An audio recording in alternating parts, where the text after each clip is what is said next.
Welcome to NTD News, I'm Holly Kellum. Here are today's top stories. A Chinese defector who claims to have been a spy for China revealed Chinese spying efforts in Australia, Taiwan, and Hong Kong. Australia's Prime Minister responds to the allegations. President Trump has nominated the ambassador to Norway as the new U.S. Navy Secretary. The Sunday evening tweet came hours after the former Navy chief was asked to resign over his handling of Navy SEAL Eddie Gallagher's controversial case earlier that day. The foreign ministers of Japan and China signed a deal aimed at getting Japanese beef exports back in China. China ceased importing Japanese beef after the outbreak of mad cow disease.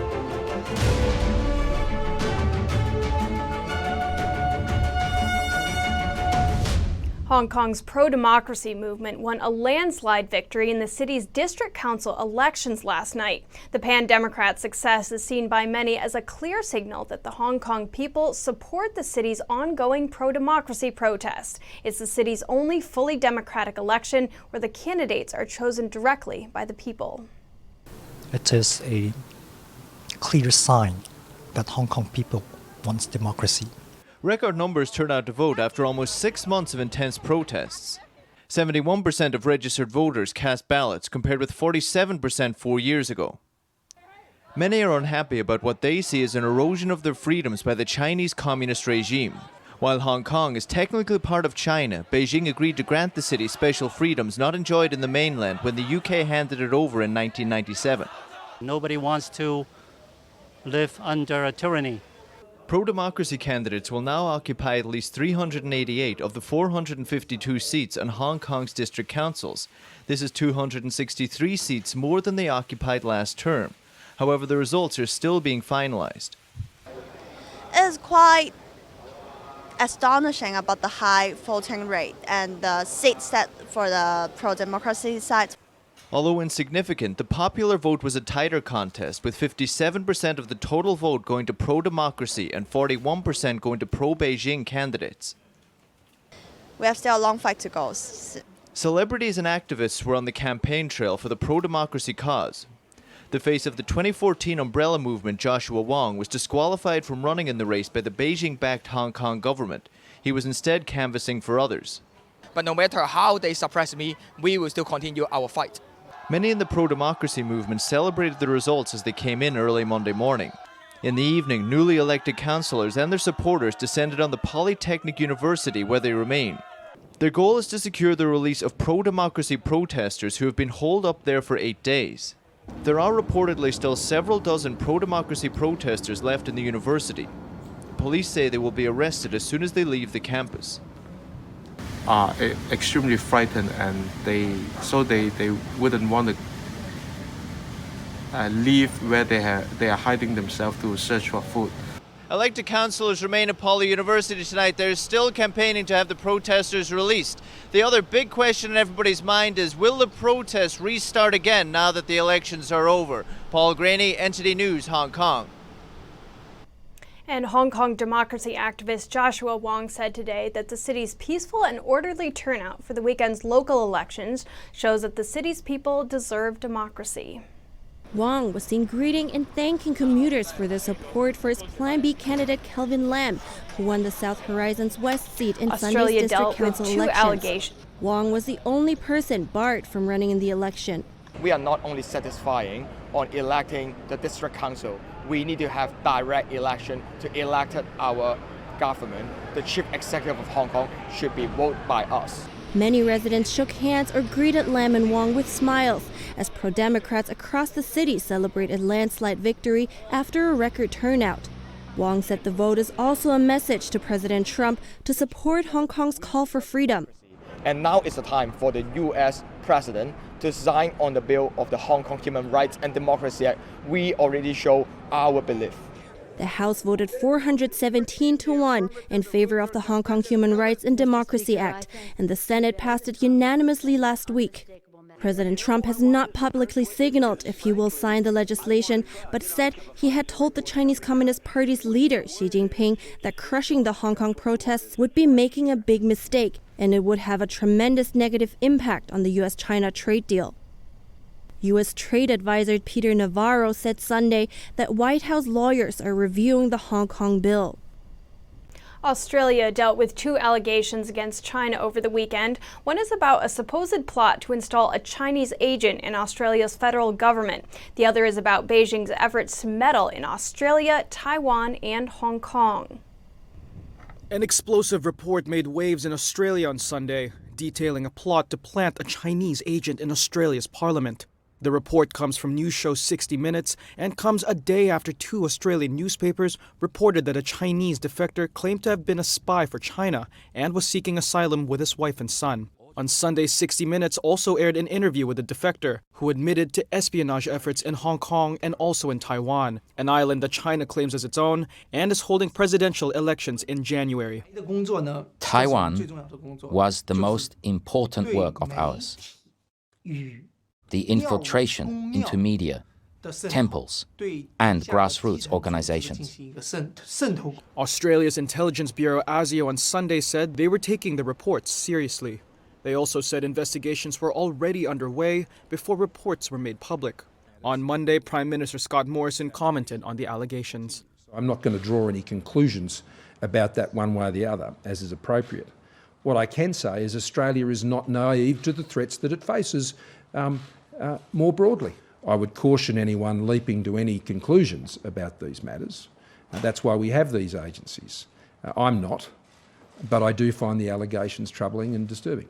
Officials at China's embassy in the capital, Canberra, were not immediately available for comment. After the reports broke, Chinese media labeled the man who claimed to have been a spy an opportunistic liar and a swindler.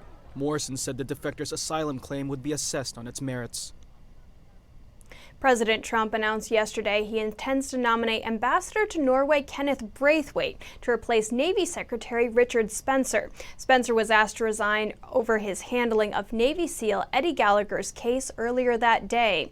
The SEAL was accused and later acquitted of war crimes in Iraq. Trump announced the change on Twitter just hours after Defense Secretary Mark Esper asked for Spencer's resignation. A Pentagon spokesperson said Esper lost trust and confidence in Spencer due to, quote, his lack of candor over conversations with the White House involving the handling of Navy SEAL Eddie Gallagher, unquote.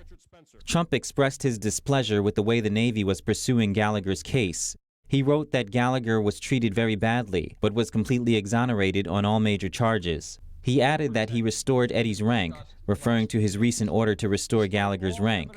The action came prior to a trial during which Gallagher was found not guilty of killing a wounded ISIS terrorist. In his resignation letter, Spencer said he couldn't continue to serve due to a difference in understanding with Trump. In the meantime, Navy Undersecretary Thomas Modly will act as Navy Secretary. A U.S. senator has visited the home of a detained human rights activist in the Mideast island kingdom of Bahrain. Senator Chris Murphy visiting the home of Nabil Rajab on Saturday night. Murphy met with Rajab's son, Adam Rajab, as the family hosted a weekly open house to hear from other activists and artists in Bahrain. The island kingdom is in the midst of a widespread crackdown on all dissent there, limiting accessing to journalists. Rajab has been detained since June 2016 and later convicted on internationally criticized charges over comments he made on Twitter and in a TV interview. His detention comes amid a widespread crackdown on all dissent in Bahrain, which is home to the U.S. Navy's Fifth Fleet. Murphy later said in a tweet that America must press the cause of human rights everywhere, especially with its security partners. A man pleaded guilty today to assisting with illegal immigration and acquiring criminal property. Last month, he was charged with the manslaughter of 39 Vietnamese nationals found dead in a truck near London. He appeared in court by video link from prison in East London. He is also facing 41 other charges, including the 39 counts of manslaughter, but was not asked to enter a plea on these charges at this time. No trial date was set. He is next due in court on December 13th. The man from Northern Ireland was arrested by police last month when the bodies were discovered in a trailer attached to the cab of his truck. The truck was located on an industrial estate in East London. The victims included 31 men and boys and 8 women. The oldest of the victims was 44 years old, while 3 were aged under 18. They were later identified as coming from various parts of Vietnam. The case has brought to light the illicit human trafficking trade in which people from Asia, the Middle East, and Africa try to enter Western Europe, often paying money to criminal gangs to help them get there. Fresh protests erupted in the Iraqi city of Basra today, a day after 7 demonstrators were killed by security forces. The latest protests saw demonstrators block main roads and set up barricades of burning tires. They said they were expressing their anger at poor state services, especially chronic shortages of clean water and acute power shortages. We will continue to protest until we overthrow the regime and dissolve parliament, and until all the political class resigns and the election law is changed. In Basra, police say hundreds of protesters burned tires and blocked some roads, preventing government employees from reaching offices. Our protests are peaceful. We are just blocking the road. We haven't hurt any riot police. In the southern city of Nasiriyah, security forces used live ammunition and tear gas canisters to disperse protesters who had gathered overnight on 3 bridges. Anti-government protests erupted in early October and have swollen into the largest demonstrations since the fall of Saddam Hussein in 2003.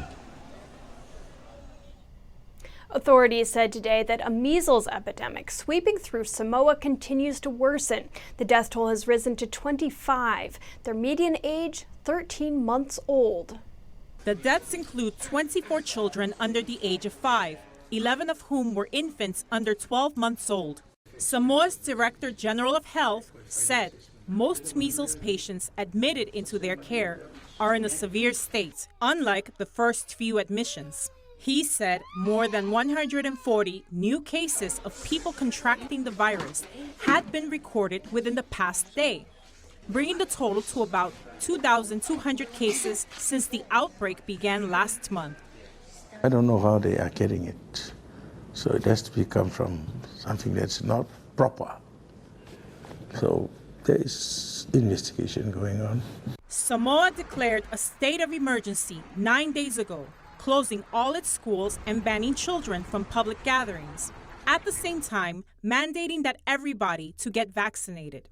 Teams of people have been traveling the country administering thousands of vaccines. The government shut down a private clinic and is investigating how hundreds of vaccines were taken without authorization and then sold for a fee. 679 people have been admitted to Samoan hospitals with the disease, accounting for 2/3 of all recent hospital admissions. These hospitals aren't designed to deal with this, and I think the minute you're getting hospitals running at 200% and 300% capacity, I think that speaks for itself. It's incredibly serious.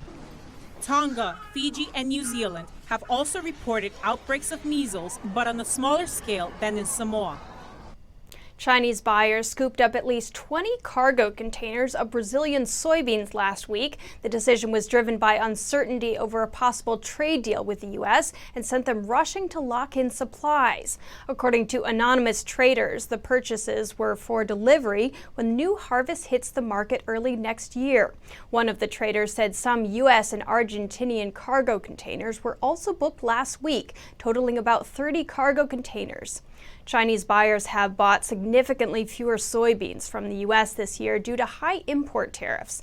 The tariffs are expected to be lifted if the two sides agree to the first phase of a trade deal, but markets are still concerned that the trade talks could flounder. And Japan and China have signed an animal health and quarantine agreement in Tokyo today. This is a key step towards Japan returning beef exports to its Asian neighbors. Okay. Thank you. Thank you. China has banned Japanese beef imports since the outbreak of mad cow disease in 2001. Japan's Foreign Minister of Affairs said he hopes this procedure for resuming imports will speed up. In terms of our economy, we decided to move forward with our economic partnership ahead of Chinese President Xi Jinping's visit to Japan next spring. Motegi and his counterparts meeting was held following the G20 foreign ministers meeting on Friday and Saturday in Nagoya. And up next, the inventor of the World Wide Web has released a rule book for governing online content. His aim is to counteract the growing prevalence of misinformation, mass surveillance, and government censorship online. He also warns against targeted political advertising on social media platforms. That and more after the break.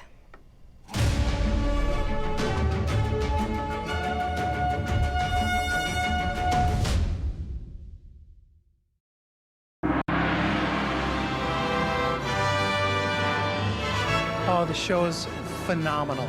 This is the best ever. The way I look at Shen Yun is this heavenly experience. I have never seen in my life so many amazing dancers, so many amazing and beautiful costumes. Everything in the movements, in the smile, in the emotion, they could bring grace. I was taking my dish, I was really impressed. The back extension, the leg extension, the rotation, absolute perfection. I just have chills, can you tell?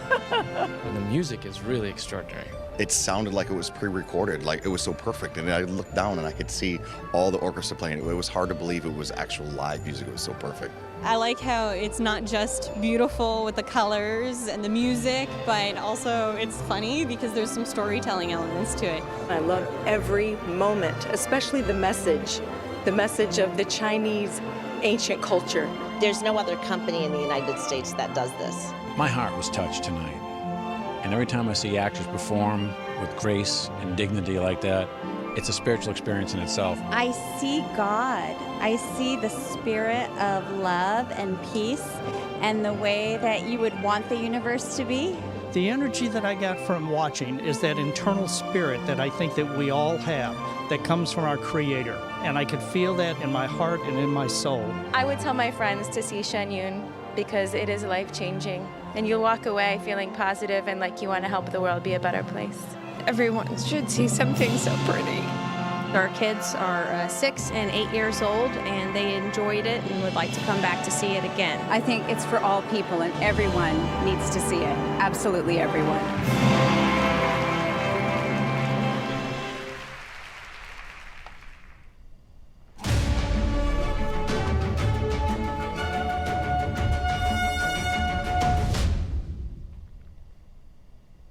The UK's World Wide Web inventor, Tim Berners-Lee, has released an ambitious rulebook for governing online conduct. It's a Bill of Rights and Obligations for the Internet. It's designed to counteract the growing prevalence of misinformation, mass surveillance, and government censorship. The World Wide Web Foundation's rulebook is called the Contract for the Web. Founding director Berners-Lee is partnering on it with Google and Facebook, among others. It seeks commitments from governments and industry players to build a digital policy framework to make knowledge freely available. It also seeks to protect privacy and personal data with clearly defined national laws enforced by independent, well-resourced regulators that offer the public the means for redress. The contract is non-binding, however. Berners-Lee outlines sources of dysfunction affecting today's web as state-sponsored hacking and attacks, criminal behavior, and online harassment. Other problems stem from the system's design, where revenue models encourage clickbait and the viral spread of misinformation. The World Wide Web turned 30 this year. Almost half of the world's population is on it. Berners-Lee said having Facebook and Google on board is really important. In a way, to have this conversation around a table without the tech companies there would be kind of, it just wouldn't have the clout, and we wouldn't have ended up with the insights. He also believes targeted political advertising should not be allowed on social media platforms. I think personally it would be great if there were no targeted political advertising on during the election season in the UK, for example, and then the election season in the US. One of its biggest challenges it still needs to overcome is with governments like China, Russia, and Iran that exert increasing technical control over their domestic networks by tightening censorship and surveillance. A smart wristband from a UK startup can now advise which food product is perhaps better for your health based on your DNA. The aim is to help people genetically predisposed to diabetes or heart disease choose a healthier diet. A UK startup has introduced a wristband that can advise the wearer to choose or avoid certain food products. It identifies which foods are potentially harmful based on the DNA stored in the wristband. And I can go up to a product, and I can turn my wrist and I can scan that product, and that light will indicate whether or not that product is good for me based upon my DNA. Suit our bodies better. The company claims the wristband or smartphone app can recognize over 500,000 food product barcodes in the UK. Just making a very small change between, say, 2 packets of peanuts, just the salt content difference over a year could save about 2 kilograms of salt in my bloodstream without me even realizing it. Yet, a behavioral scientist from University College London has different views and believes the wristband's advice could actually be misleading to consumers. So in terms of behaviours, you absolutely have the possibility that somebody could now think that because they've been given a green light for a food that actually is quite high in sugar and fat, that now it's all right for them to eat this. The CEO of the company admits genetic isn't everything, but is confident the technology will help people eat healthier. Up next, Louis Vuitton owner LVMH Group agrees to buy Tiffany. The $16.2 billion deal will boost the group's jewelry and watch division. Find out what the deal means for the luxury goods maker and more after the break.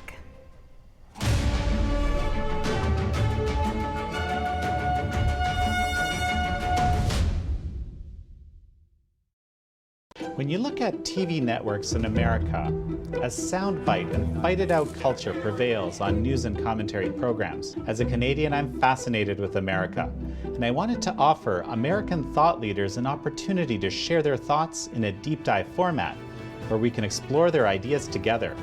And so American Thought Leaders was born. The world's most brilliant thinkers believed that open discourse was the key to greatness.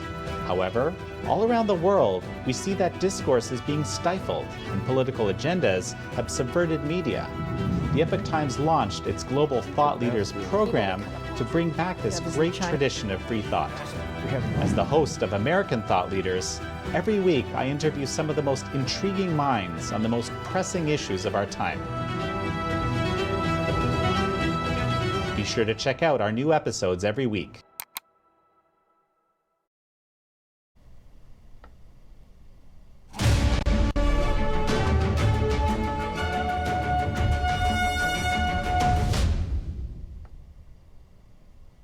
Louis Vuitton owner LVMH has agreed to buy U.S. jeweler Tiffany. The $16.2 billion deal makes it the luxury good maker's largest acquisition to date. The $135 per share cash deal will boost LVMH's smallest business, the jewelry and watch division. The division is already home to names like Bulgari and Tag Heuer. Fashion and accessories brands, including Christian Dior, generate the bulk of earnings at LVMH, although growth in jewelry has shone in recent years. The luxury goods conglomerate is run by France's richest man, Chairman and CEO Bernard Arnault. LVMH shares opened up around 1.8% on Monday. Tiffany CEO said the transaction would provide further support, resources, and momentum. Tiffany was founded in New York in 1837. It is known for its signature robin's egg blue packaging. Tiffany is one of the best-known names in the jewelry industry and featured in the movie Breakfast at Tiffany's, starring Audrey Hepburn. The company said they expected to close the deal in mid-2020. Uber was stripped of its London operating license today. This is the second time in just over 2 years it's had its license taken away. The city's regulator said the taxi app put passenger safety at risk. According to the regulator, Transport for London, a change to Uber's systems allowed unauthorized drivers to upload their photos to other drivers' accounts. This means they could pick up passengers as if they were the booked driver, which happened on at least 14,000 trips. Director of Licensing, Regulation and Charging at Transport for London said the unacceptable practice allowed passengers to get into minicabs with drivers who could potentially be unlicensed and uninsured.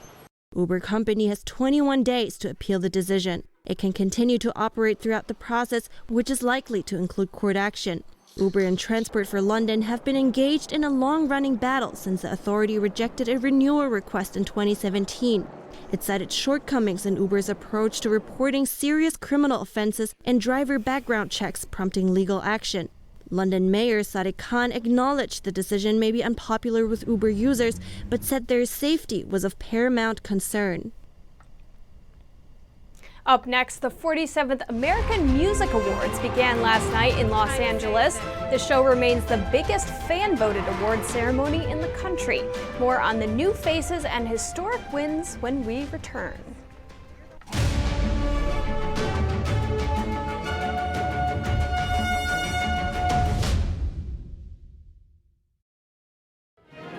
Every once in a while, something comes along so masterful, it leaves you in awe. So inspiring, it changes your life. So beautiful, you wish it would never end. When that happens, it's something not to be missed. Shen Yun, an all-new production every year.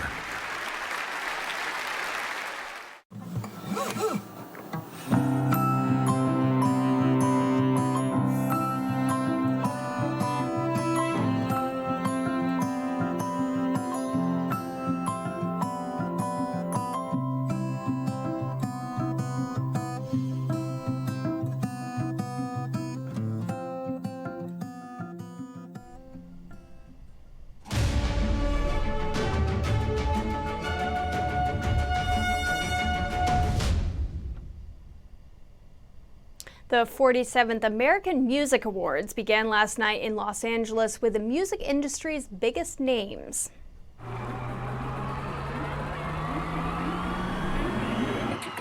Selena Gomez kicked off the ceremony in her first live TV performance in 2 years after undergoing a kidney transplant in 2017 and battling anxiety and depression.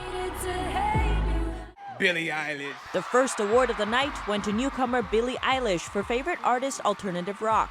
At 17 years old, she took home 2 statuettes for Best New Artist and Best Alternative Rock Artist. I feel like I can't say more to the fans and supporters because, like, you made it all happen, man. Cry Pretty, Carrie Underwood. Carrie Underwood took home the award for Favorite Country Album. Thank you to the fans. Thank you so much, you guys.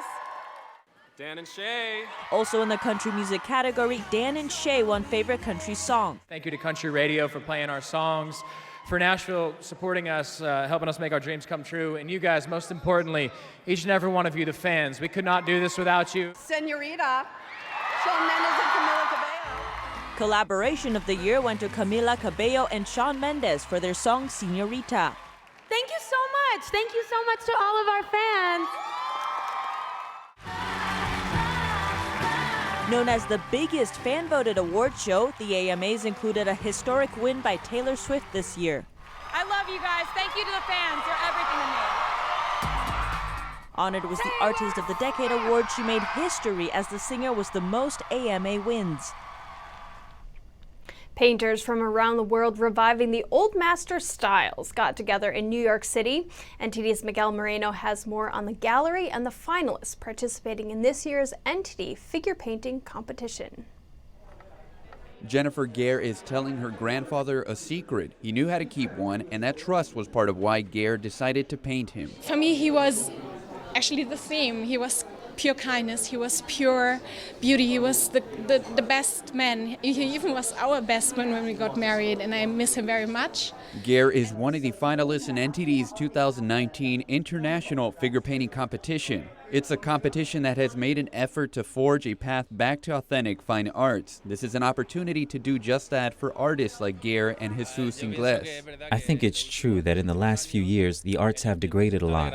But Ingles believes there is a revival. His painting focuses on reconnecting humanity with nature. In the center, you see man represented by a young girl who has marks on her face, like marks of war. This signifies that being human, being the dominant species, he has the will and obligation to protect the environment he lives in, his ecosystem. Other finalists portrayed the protection of their faith, primarily their faith in Falun Dafa, a meditation practice whose practitioners have been heavily persecuted by the Chinese Communist Party since 1999. 2 Falun Dafa-related paintings won the highest award in the last competition. Sandra Cook was also winner, and again, a painting of her granddaughter has made it to the final. And this is a painting about jeweled color and light and darkness as a prism of light flows across my granddaughter. Cook said one of the reasons she participated in this competition is because she agrees with NTD's mission of restoring the traditional arts. The award ceremony is Tuesday, and an auction will be held on November 30th. Miguel Moreno, NTD News, New York. And that's all for now. Thanks for tuning in. You can join us again tonight. I'm Holly Kellum.